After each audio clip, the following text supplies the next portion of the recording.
Hello there, and as usual, I'm Aaron from Last Stand Gamers, and welcome to episode 6. Today I'm going to be showing you how to build an assault door, hangar doors, and basically get to grips with the new magnetic landing gears. So this is the assault door. Basically it works like a World War II landing craft. It basically just flies down, you can fly out with all your troops, and imagine if you have like some sort of lunar landers, you can roll them out, that'd be really cool. So let's move inside and I'll show you the actual mechanics on how it works. So basically this is one of the key functions. As you can see here, we've got like a pivot point, and basically the pivot point combined with thrusters pushing will allow you to actually pivot the door open. So let's actually go inside and have a look.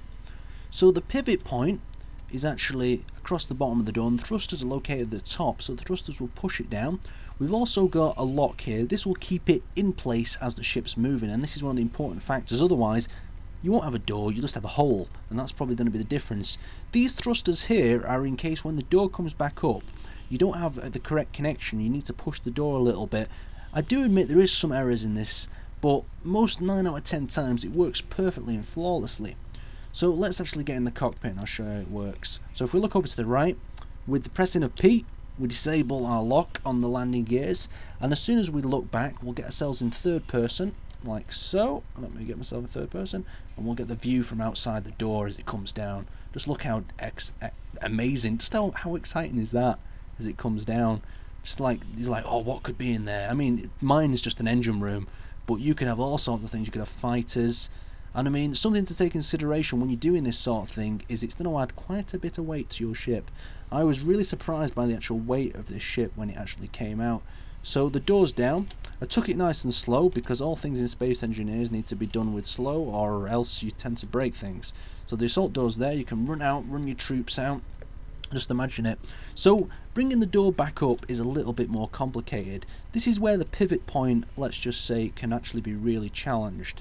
So we're inside the cockpit, and since the actual direction of the thrusters has changed, we need to actually use the S key rather than the up and down key now. So as you can see, the pivot point there is basically just moving back into the other position of the closed position, so the pivot point's coming up, and basically there's not much way of slowing the door down until the thrusters get in the right direction. So we're bringing it back down nice and smoothly. You see how the actual light's gone off? That means we brought the door down too much. So what we're going to need to do here is we're going to need to re-tilt it, and we can do this just by, if I bring my C up, and there we go, and we can lock it back in place. So the door's now locked. We could have loaded on a cargo, done whatever, and there we go. So I'm going to show you something else that I built in this ship. So these are hangar doors, just like you see in the other episode, but they actually work when the ship is obviously stationary, but they'll work on your ship and they'll be locked in place. I'll show you how they work once I've opened one. Actually, we'll open the other one because the other one's got a ship outside and we can fly it in, and then we can demo how this works. So as you can see, the landing gears are locked in the bottom right hand of my screen, so we need to press P to unlock them, and now they're only on proximity, so we can actually move this door open. And something to take into consideration here is, as you can see, my door is opening. You make sure it doesn't collide with anything on the back. You can see the door opening nice and smoothly. Just imagine that. Imagine on a big ship that you've got this massive hangar door open and the guy's like, oh my god, what the hell's he got in there? And you just pull out a load of fighters on him. You see me in there. You can see the actual pad connector there. And what I'm going to build as well with this thing is another way of connecting it, so you can actually just tab it as well and leave it open and fly with it open. So we'll bring it into the final position. You've got to be careful here. And there we go. Obviously be careful. Torts on the hairstyle. Door's now open and you can have access to your hangar bays. So we'll put a fighter in there, shall we? So this is just one of the standard fighters that came with it, but I give it a little bit of a repaint scheme to match the ship in this case. So we're bringing it in, and this is a bit of a better look on how the magnets work. You see the black? That means they've not even in range of anything to magnetically lock onto. So we bring them closer to the deck, and we've got 1, 2, 3 lights up, and now I think we're clear to press P and lock it to the deck. And we've locked it to the deck beautifully like that. So basically that is how you construct them. I'll just quickly show you what I've got working behind the hangar door. Let me rip it open for you. Right, there you go. So basically I've got a line of thrusters and I've got 3 large generators like so, just to give the door the thrust it needs.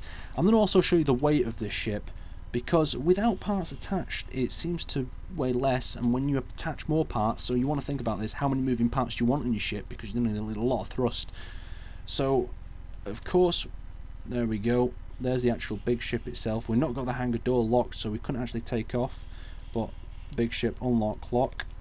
What we'll do is we'll close the hangar door and we'll just show you this thing lifting off, just to actually show that everything inside will stay in its place. So we could open both hangar doors, we could have one open, the back's already locked. So let's close this thing up and bring it across. We've got to be careful here, because once or twice I've rammed myself into the other side and done a Mary Poppins, and I don't want that. And we've not got a side on the hangar door either, but I think we can cope with no side on. I'll bring it shut. We've got to bring it so the locking point is ready to lock. You can see the lock there. Watch it as it glows when we get in perfect range of it. There we go. And lock. And we damaged something. That was me going too far with my little cockpit, and I damaged that side. But you've got to be careful, guys, with these sort of systems. Anyhow, it's locked, so we can actually take the ship off. Obviously we're locked to the deck, and now we're going to unlock with the P, and we can bring this ship up, and there we go. I did lock that ship inside, didn't I? Well, I hope I did. Yes, I did. So now we've just picked up our cargo and we're off. We could be off to another space station, we could be picking up something else, but just imagine the fun that you could actually have. So thanks for watching, guys. I'm going to leave this on the Steam Workshop just so you can have a mess around with it, because as always I think it's better if you break it before you actually understand how it works. So I'll leave it up there. Thanks for watching, and I'll see you next time.